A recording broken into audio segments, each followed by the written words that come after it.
കഴിഞ്ഞാൽ ആകാശത്തും ഭൂമിലോകത്തും കൂടി ലക്ഷക്കണക്കിന് പക്ഷിപർവാദികൾ പാറും പറക്കുന്നത് അതിൻ്റെ വാസസ്ഥലത്തിലേക്ക് എത്തിച്ചേരുന്നതുപോലെ തന്നെയാണ് റമളാൻ മാസം നമ്മളിലേക്ക് ആഗതമാകുന്നത്. അല്ലാഹു സുബ്ഹാനഹു വ തആല നമ്മയെല്ലാം പഠിച്ചത് അവന് ഇബാദത്ത് ചെയ്യുവാൻ വേണ്ടിയാണ്. ആ ഇബാദത്തിലൂടെ കൂട്ടത്തിൽ വെച്ച് ഒരു കാര്യമാണ് റമളാൻ മാസം നോമ്പ് നോക്കുക എന്നത്. റമളാൻ മാസം ഒരു വട്ടം നോമ്പ് നോറ്റാൽ അല്ലാഹു സുബ്ഹാനഹു വ തആല 3 കാര്യങ്ങൾ കൊടുക്കും. 1 ഈമാൻ, 2 ലജ്ജ, 3 വിനയം. ഈ 3 കാര്യങ്ങൾ റമളാൻ മാസം ഒരു വട്ടം നോമ്പ് നോക്കുന്നവർക്ക് അല്ലാഹു സുബ്ഹാനഹു വ തആല കൊടുക്കുന്നതാണ്.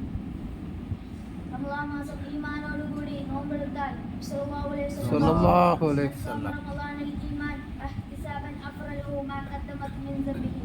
ഒരുത്തൻ ഈമാനോടുകൂടി പ്രതിഫലത്തെ ആഗ്രഹിച്ചുകൊണ്ട് റമളാൻ മാസത്തെ നോമ്പ് പിടിച്ചാൽ അവന്റെ മുൻകഴിഞ്ഞ പാപങ്ങൾ പൊറുക്കപ്പെടുമെന്ന് ഹബീബുനാ മുഹമ്മദ് മുസ്തഫ സല്ലല്ലാഹു അലൈഹി വസല്ലം.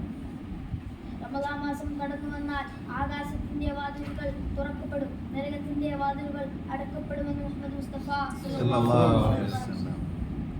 ഈ പുണ്യമാക്കപ്പെട്ട ഈ റമളാൻ മാസം നമ്മൾ ഒരു സുന്നത്തായ കാര്യം ചെയ്താൽ ആ സുന്നത്തായ കാര്യത്തിന്റെ പ്രതിഫലം ഒരു ഫർളിന്റെ കൂലിയാണ്.